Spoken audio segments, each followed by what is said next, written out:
It is well known that the Mavs' home game against the Lakers featured a spectacular duel between Luka Doncic and LeBron James, and in the same game, both players added similar achievements to their resumes.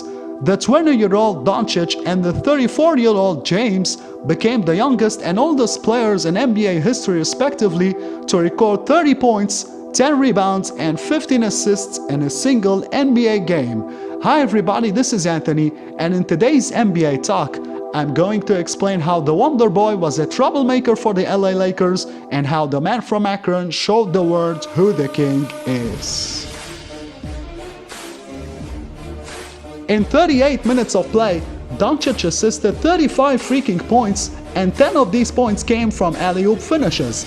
In the very first minute, a pick and pop from Seth Curry took Danny Green away from the basket, and a screener roll from Dwight Powell took JaVale McGee away from the basket, created space between Doncic and the two Laker guards, and forced McGee to play Doncic. As a result, Powell got an easy roll to the hoop for the alley-oop slam. Here's another Doncic lob in the third quarter. Seth Curry made a great cut to the strong side to provide spacing. The screen by Powell and the first step by Porzingis made Anthony Davis think that the unicorn would cut to the perimeter.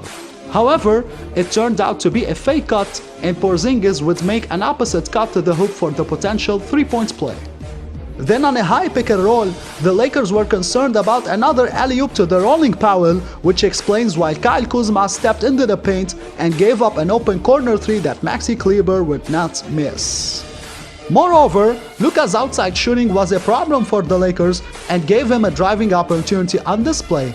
The screen by Powell put KCP in trouble on the closeout. As a result, Luka attacked the high foot, then forced KCP to turn his body with a beautiful crossover and put his arm and shoulder past KCP for an easy driving layup.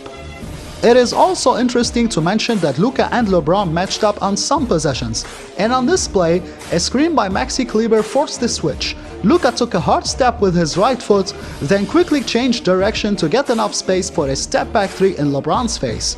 At this point, the Mavs had a 14-point lead, but a communication problem happened in the final seconds of the first half, as some of the Mavs were away from their man in transition, including Seth Curry, who was too late to pick up Caldwell Pope.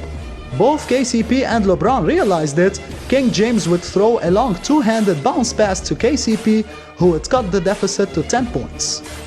In the third quarter, the Lakers closed the gap with a 13-3 run, and LeBron scored 6 of these 13 points against none other than Luka Doncic. And right here, Danny Green put Doncic in a pick and roll to get the switch, and after the pump fake by LeBron, instead of denying the open look, Doncic surprisingly decided to follow the cutting Danny Green.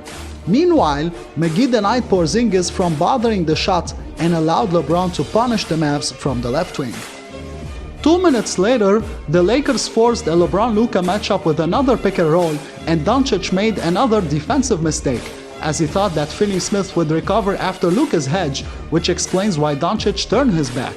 However, Avery Bradley's screen forced the switch, and once again Doncic allowed another open three from the same spot by LeBron, who would tie the game. And now, here comes the most exciting minute of the game. In a pick and roll action, the screen by Powell turned AD into a parallel position to the baseline. With Dwight Howard following the roll man, Doncic quickly took advantage of the screen. He forced AD to jump forward and quickly put his left arm and shoulder past him to get the middle drive. Howard and Green contested the expected layup, and the open Finney Smith, a 31% three-point shooter who was 0 for 3 from the perimeter, put the Lakers in trouble with the go-ahead triple from the corner. After the timeout, Avery Bradley tried to put Seth Curry on LeBron, but the Mavericks trapped the pick and roll, took the ball out of LeBron's hands, and allowed Avery Bradley to take a mid-range jumper that almost went in. With Alex Caruso lying on the ground, the Mavericks had multiple options to take advantage of the 5-on-4 situation and a chance to extend the lead to 4. For example, Kristaps Porzingis could have run to the high post to lead a 2-on-1 break or to throw a long pass to Seth Curry for a potential easy layup. Instead, the Mavs lost the advantage, and Porzingis threw a jump pass that could have been intercepted. A good foul by LeBron denied the fast break, and a missed free throw by Powell kept the Lakers' chances alive. On the final play, the Mavs had a third opportunity to win the game. DeLon Wright raised his hand to deny a potential triple.